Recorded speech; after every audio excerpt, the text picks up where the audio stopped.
Good afternoon. I'm Jonathan Barsaid, and I am president of the America-Israel Friendship League. Thank you for joining us today. As we start, I already see that we have quite a few people who've already started writing in the chat where they're connecting to the stream. If you can, please write into the chat. We'd love to see where you're coming from, and if you want to add also what the weather is like, that will make it that much more interesting so we see how the weather is across the world today. One answer to a recurring question is that yes, we will be posting the recording of this session for your continued enjoyment and also for sharing with others. And if you have any questions, please write those in the chat as well. Time permitting, we will bring these up to the panel to be addressed. In today's session, we have the privilege of streaming a modern dance performance, Glove Story. Glove Story is truly a prophetic movie. It was filmed pre-COVID, but it explores through dance and music the notion of maintaining personal space in public arenas. With us today is Dana Ruttenberg, the dance choreographer of the movie. Dana is an Israeli-born dancer with degrees in dance from Columbia and Holland, and she was an artistic director of a New York-based dance troupe, Red Hill Project, showcasing her work in the US and in Canada. She returned to Israel in 2003 and has since become a leader of Israel's contemporary dance scene. In addition to directing dance creations, Dana is also on the faculty at the Jerusalem Academy of Music and Dance and is the winner of the Minister of Culture Award and the Rosenblum Award for Promising Young Artists. Dana, before we start and showcase the movie, maybe you would like to say something. So hi everyone, it's really great to be here with you. The film we're going to see today is a dance film. So just thinking about what a dance film is, it's a film where spoken language is not present, and instead everything is spoken through movement. So when you're watching it, you can still look for characters, for dialogues, and for all of that, except that there is no narrative that is chronological, but there are emotions, and everything is spoken through the body, the human body. And as Jonathan said, while you're watching it, of course, you can't escape what it means and how it echoes today. But remember that it was filmed in 2013. It's a collaboration between myself on the choreography side and Oren Shkedi, who is the director and is also my life partner. So we can talk later about what that is like. I hope you enjoy viewing it, and I'm really looking forward to hearing your questions and answering each and every one of them. I am definitely interested to hear how you mix your private life with your professional. Talking about personal space. So with us today also are people joining from around the country, from New Jersey, from Florida, from Maryland. It looks like the average temperature around the country is in the 80s and 90s. But we've also got people from Denmark, from Sao Paulo, down in Brazil. And we've got people also from Israel, where it is hot and humid. I am envious, somebody from Costa Rica, Norma from Costa Rica, where she says the weather is beautiful this morning. And we have with us also, of course, Carlos from Kuwait, who is reporting that the weather is in the 2 digits. It's a balmy 95 degrees. So definitely looks like the weather is starting to come down around the world. So without further ado, I will basically, let's go and see the movie.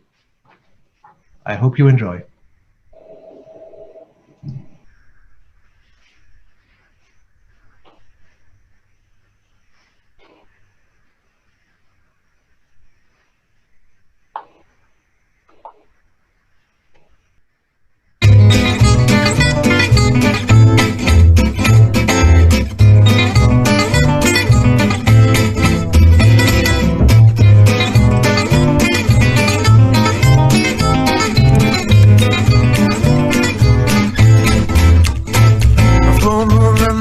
And the night was young. I was hungry for love. I was hungry for fun. I was hunting you down, and I was afraid when I saw you there. I didn't mean to hesitate. And if This is the night. This is the night.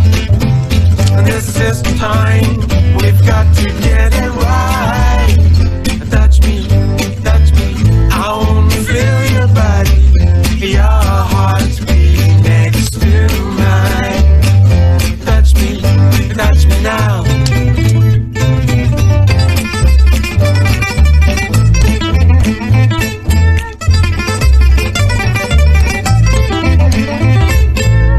Quick as a flash, you disappeared tonight. And then I hurt you, boy, and did not treat you right. You made me feel so good, made me feel myself. Now I'm alone, and you're with somebody else. This is night, this is night, this is time. We've got to get it right. Touch me, I wanna feel your body. Your heartbeat next to mine. Touch me, I wanna feel your body. Your heartbeat next to mine. Touch me now. Touch me now. Touch me now.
got hit records, and I think she sings just great. Jeannie, what are you going to do with the folks? Don't touch me, Jerry.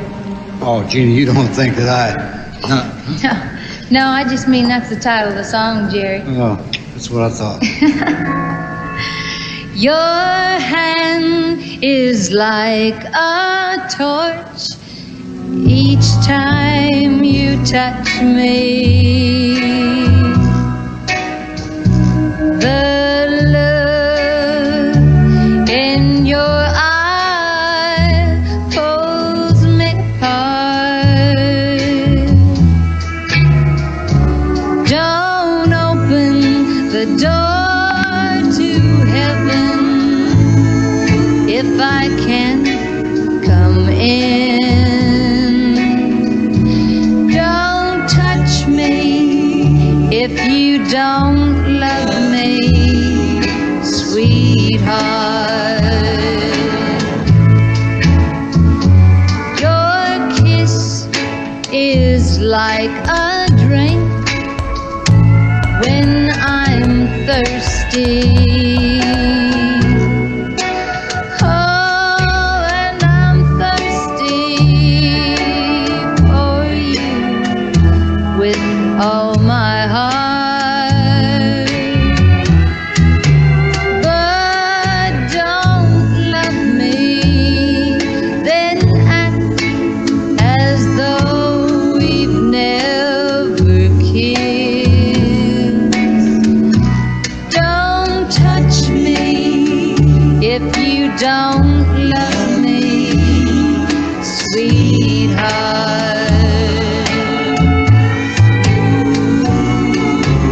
Don't give me something that you might take away. To have you, then lose you, wouldn't be smart on my part. Don't open the door to heaven if I can't come in. Don't touch me if you don't love me, sweetheart. No, don't touch me if you don't love me,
with gray. Human kindness is overflowing, and I think it's going to rain today.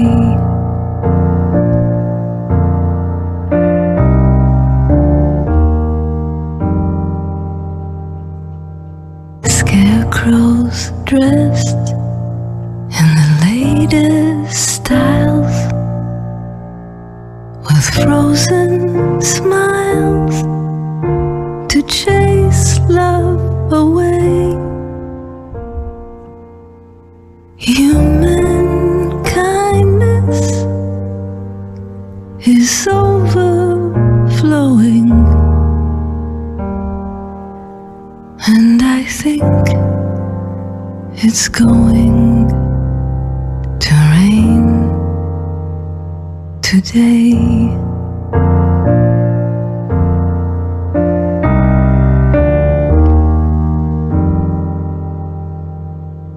Lonely,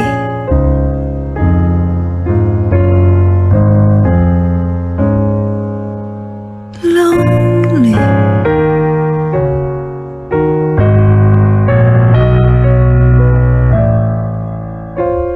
tin can at my feet, think I'll kick it down the street. That's the way to treat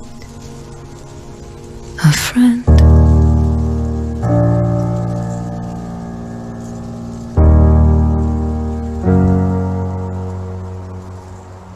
Bright before me, the signs implore me to help the needy and show them the way. Human kindness is overflowing, and I think it's going to rain today.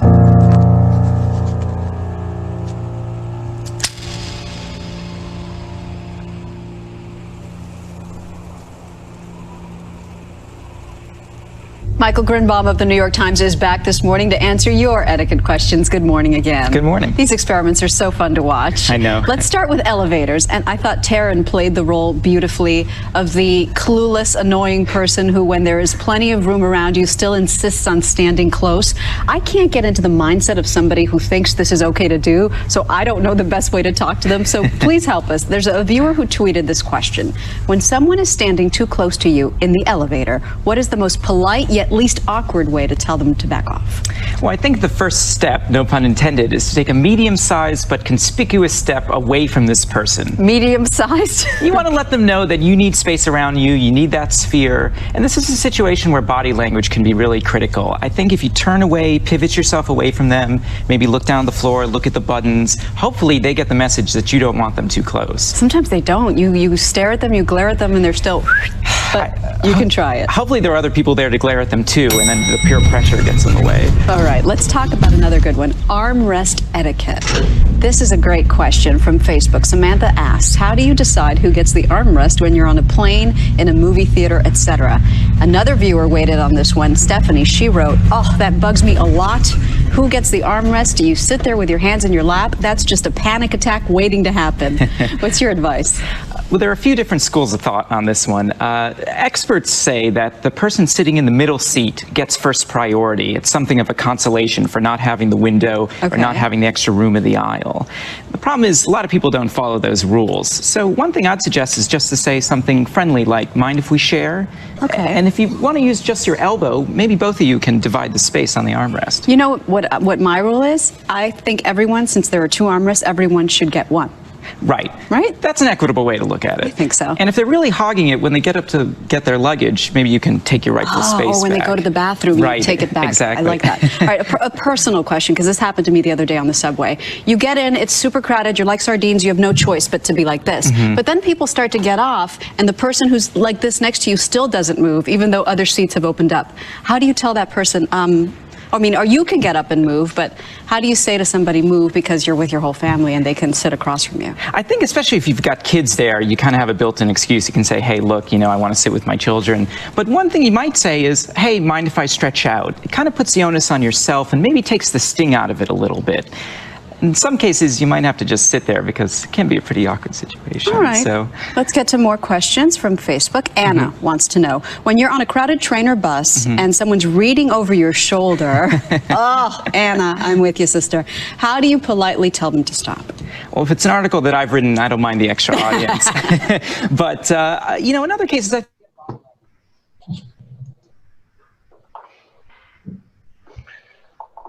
So, Dana, that was definitely fascinating and interesting. And there were some questions there that we heard. If you can tell us a bit about the dancers, who they are, and a bit of background about them.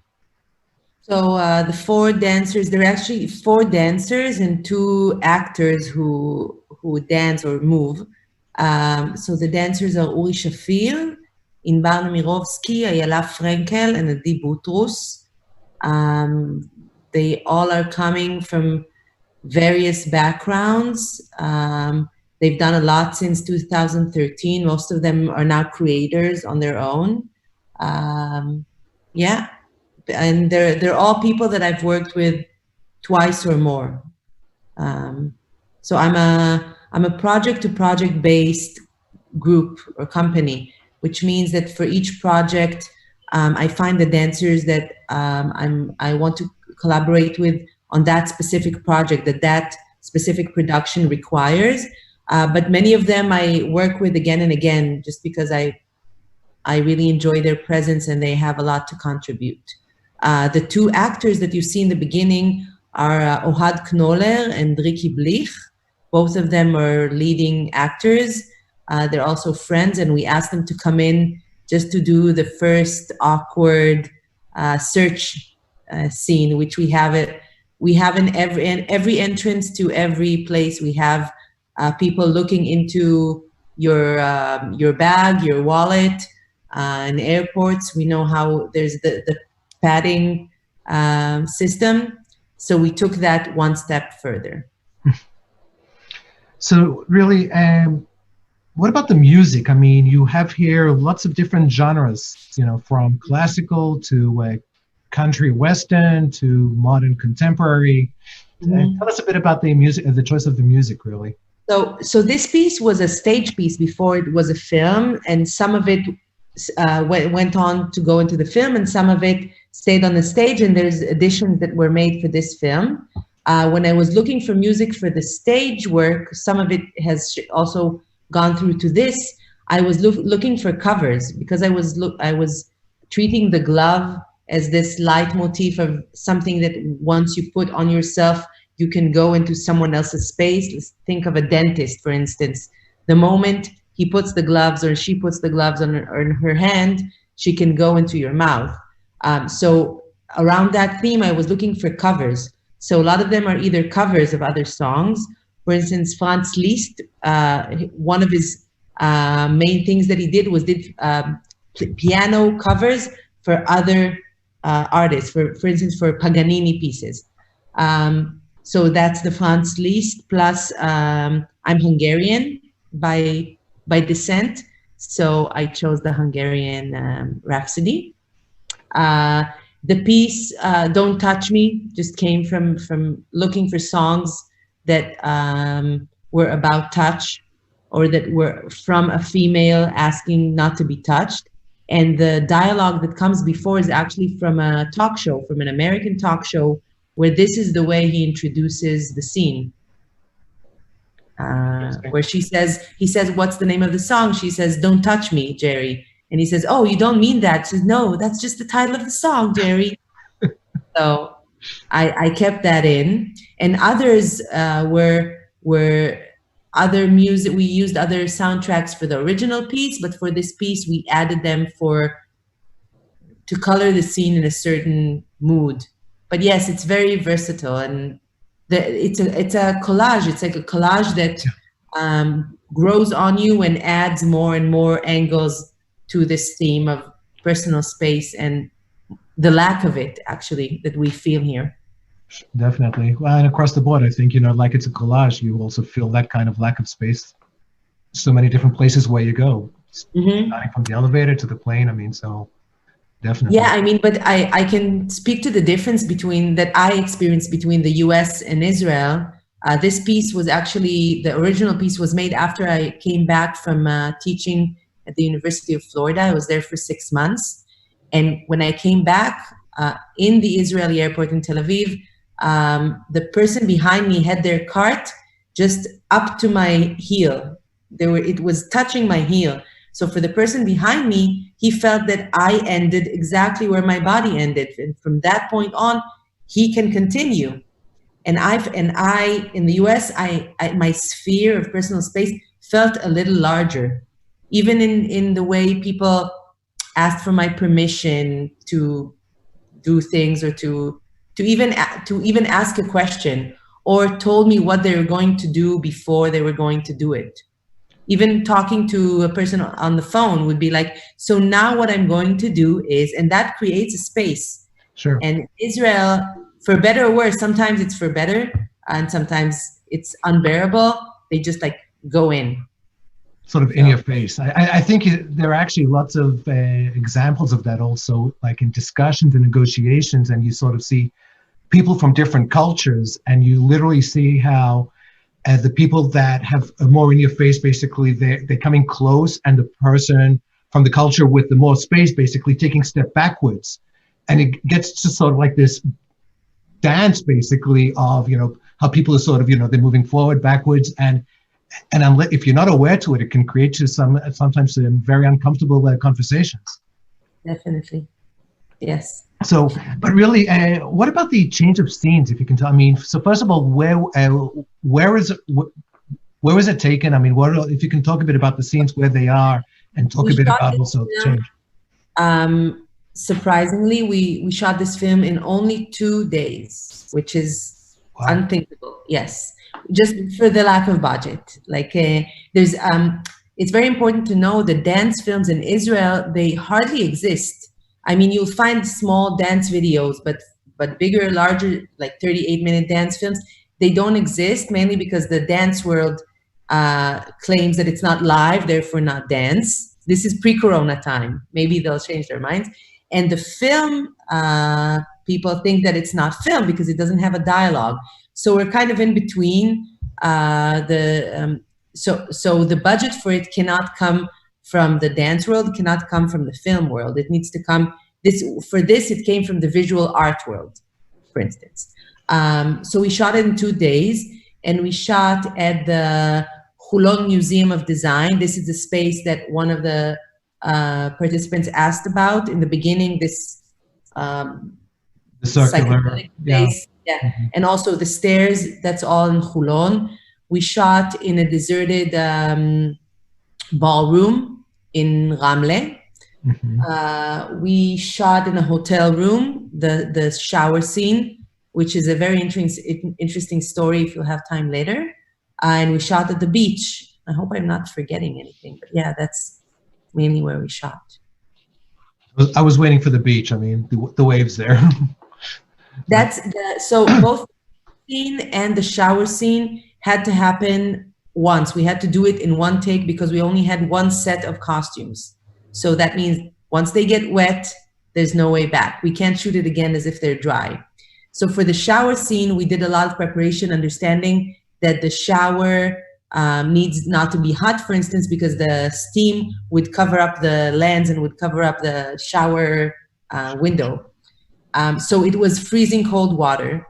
And what actually happened, which is you can only do this in film. That doesn't happen in real dance, where you rehearse and rehearse and rehearse until you have the exact same product almost every time. You want to make sure that for every performance, you get the same work. Mm-hmm. And here, you catch a glimpse of the first initial moment that is so magical and that it just can't be repeated. So the moment where the freezing cold water hits them and they latch on to one another, knowing that there is no other take and where all the crew is watching them now, that's a real moment and you just can't fake it. And that's something that dance film has over live dance. And it happens again and again in this film. Same with the ocean scene. Both of those dancers do not swim. They can't swim. And we were supposed to shoot it by day, but we didn't get there on time, which is also a happy coincidence or mistake, but a happy one. And we got there and it was dragging them in, but they couldn't, they had to continue. And we were all biting our nails. But you can feel the tension. And that's something that when you really work on a dance piece a lot for months and months, you lose some of that magic. Sure. So yes, in dance, there's also always the liveness in live dance and the question of what will happen now. I mean, I'm watching this film and everything happens again and again the same, but there's butterflies that we caught there and are caught it forever. Nice. So really, I mean, there's a question over here that obviously, is to be expected. I mean, obviously, I mean, this was sort of prophetic. I mean, this whole movie with, with the gloves and the space and the distancing, and it was done, pre-COVID. I mean, what do you think, how do you think it would be any different if you were to take it today, if you were to try to make the same movie today? I think today there's more a sense of the other being dangerous. And it's even a little bit pre-COVID. There's something about otherness that scares us, the first instinct is to be afraid. So I think maybe that would be more there. But I can tell you that the beauty in art is that it echoes different times in different ways. So I think a year and a half ago, we were screening this film in a school up north, and they were talking about this film being around Me Too. This is pre-COVID, but then, and watching that, it made sense. I mean, if you look at it, you can also see that aspect of it. And that again, and when I made it in 2013, I thought of personal space as being the ability to go into someone else's space also, and how easily it happens here. I thought about what happens psychologically as a nation, to where your borders are in constant change. You don't have a set border, you don't have set rules, everything is temporary. And when it's temporary, there's negotiation. And when there's no negotiation, there is no protocol about how to do things. And I thought about how interesting it was that even between two bodies in space, you have that. It's like a microcosm of something much bigger. And to the question of, there was a question of the different gloves. Yeah. So once I figured out that glove was the thing that I wanted to work with, I wanted to work with different types of gloves. The most extreme would be a boxing glove, but we stopped right before there. Because when you're dealing, for instance, I talked about the dentist, he or she would have the thinnest glove, like the ones we wear today. But I found more and more gloves, ones that, the ones that in the scene where the dancer has these echoes behind her of dancers in the turquoise colors, it's actually meant for sewage. Those are meant for sewage. So they have this kind of padding. The more unfun thing you have to deal with, the more it gets covered. And boxing gloves are, of course, the most padded, where if you have to hit someone, you have to hit them and not get hit yourself. So I was looking not only for colors, I was also looking for different paddings and different materials. And of course, the way the dancers dance with them, they change the moment they wear. It's like having different hands, different sets of hands. They can't touch, they can't feel each other. Definitely. So going back to actually the filming, I mean, there's another question over here about the use of shadow and mirror image. I mean, the question is whether this was intentional or staged. I mean, which is an interesting question, just given also what you just now talked about, the fact that it was limited to to only 2 days and everything. Yes, it's all intentional. The director could have spoken more about it, and also the director of photography, Ram Shveki, could speak to this, but it was something about there's always multiplicities of you. So when you are in negotiation with someone, there's the ghosts of him or her and the ghosts of you. So when I spoke about the microcosm, the shadows make you feel a little bit more that this is not about these 2 people or these 4 people. There's always more around them. They just symbolize something that is larger from them. So the shadows do that, definitely.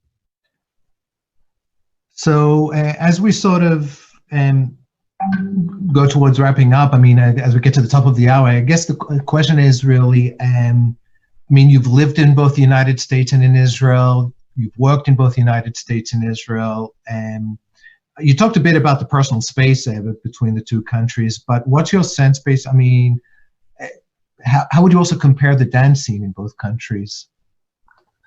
I haven't lived in the US for a long time.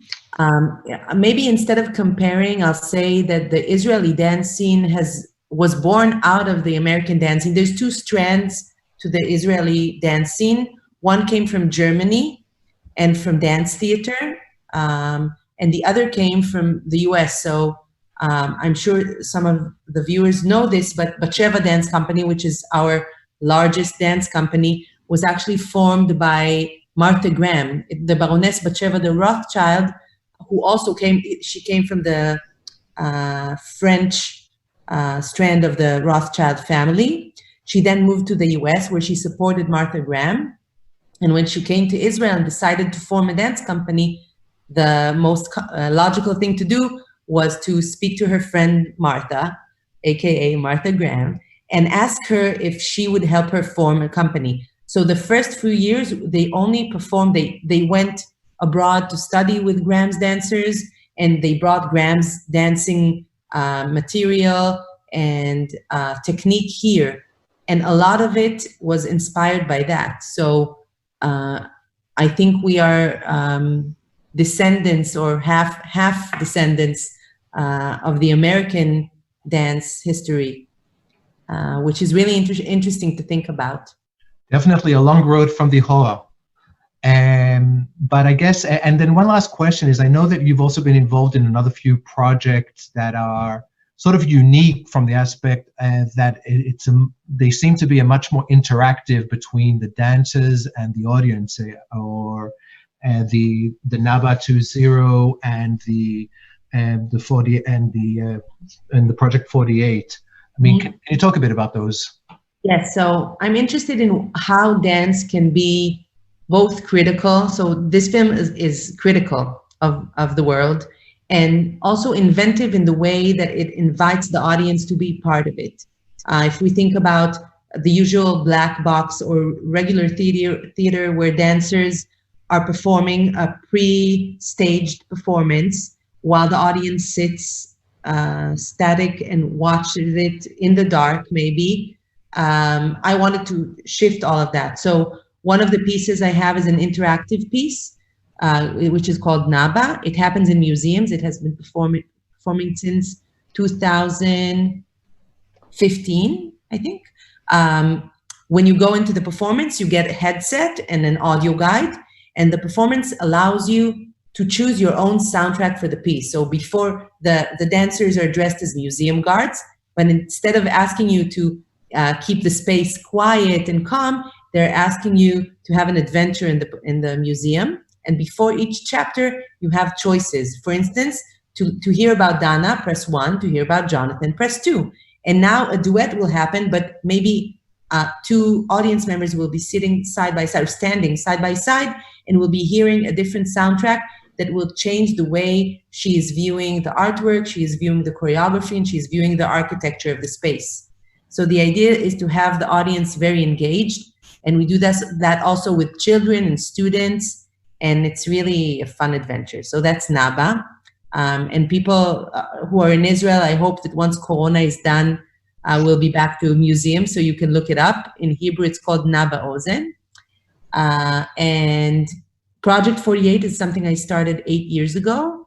It's a project that invites dancers, artists from other fields, performers, musicians to kind of a blind date where they're asked to create original pieces for the stage in only 24 hours. And there's 2 rounds. So people, they don't know each other. They're coming together. We have a raffle. In the raffle, we split into ensembles that the raffle determines, and they get a video reference from me. That's the critical point where I choose. Sometimes I choose easy and fun ones, and sometimes if something dire happens, I feel an urge to react to it. That's the reference I will give them. Kind of like Mission Impossible, like this video will destroy itself in 30 seconds, and then they go on to create, and 24 hours later, we show it in a performance. I've been collaborating with Batsheva, and we're performing it at the Batsheva Host series. And at the end of the performance, all the names go back into the hat and are drawn again to new ensembles, a new reference, and another 24 round that culminates in the live show. So that's very exciting, and it kind of blends together the artistic community that many times is fragmented, and we all feel like we're running in a race where there's actually no race. I think COVID showed us that there is no race, that we're all on the same plane. Can't wait to get to Israel and see some of these. So thank you very much. Thank you again. Thanks everybody for joining us. This again, as I indicated, is one out of our series of webinars that we've been streaming live. Definitely, please do track us on our website to continue to see what's next. Next on Wednesday, we actually have a fascinating panel with admirals and generals from both the United States and from Israel, basically they are, showcasing basically female leadership roles in the armed forces, in both the Israeli armed forces and in the U.S. armed forces. Following with next week, we're going to have a session about another physical activity session of Zumba due to its success. So please do log into our website to track us, or on our social media, and we'll continue bringing these webinars to you. Thanks again, and thank you once again, Dana, for joining us for this and sharing with us in this movie. Goodbye. Bye. Thank you, everyone.